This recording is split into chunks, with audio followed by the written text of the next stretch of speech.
Bugun barcha kundaliklarim haqidagi savollarga javob beraman. Birinchi bo'lib, har kunlik kundaliklarim haqida to'xtalib o'tsak. Men 9 oydan beri aynan shu kundaliklardan foydalanganman. Bular juda ham qulay bo'lib, ya'ni bahor, yoz hamda kuz fasli uchun mo'ljallangan. Lekin bu safar kuzgisini olmaslikka qaror qildim, chunki menga ko'proq udobniy bo'lgan variant oddiy daftar bo'ldi. Kundalikni to'ldirish uchun juda ham ko'p hamda kerakli joylar bor. Ammo bilmadim, menga eng samaralisi oddiy daftar bo'ldi. Ya'ni qanaqa tarzda? Birinchi bet bu bizda odatlar, oddiy jurnal maktabda qanaqa tuzilardi, shunaqa tarzda qildim, ya'ni odatlarni yozib chiqdim.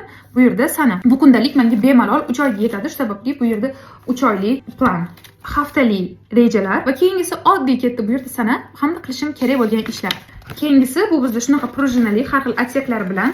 Bu menda finansoviy daftar. Birinchi razdelda men qancha sarflaganman, qaysi oyda qancha sarflaganman. Keyingisi bu bizda income, dohod, goals to buy, ya'ni olishim kerak bo'lgan qanaqadir maqsadlar.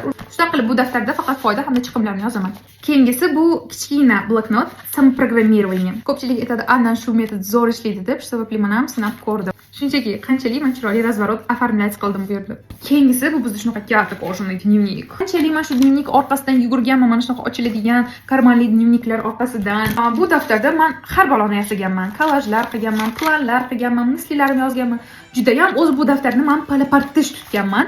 Har xil rejalarimni qilganman. Nima bo'lsa hammasini boshida shunga qilganman. Rejamda yana oldinda hali ikkita dnevnik tutish, birinchisi bu kitoblar haqida, ikkinchisi bu yangi o'rgangan narsalarim haqida. Bitta mana shunaqa daftarga men har xil parazdelim qachon nimani o'rganganman, ya'ni til haqida nima yangi narsani o'rgandim, kitoblardan qanaqadir sitatalar, YouTube podkastlardan qanaqadir ma'lumotlar, hammasi mana shunaqa daftarda bo'ladi.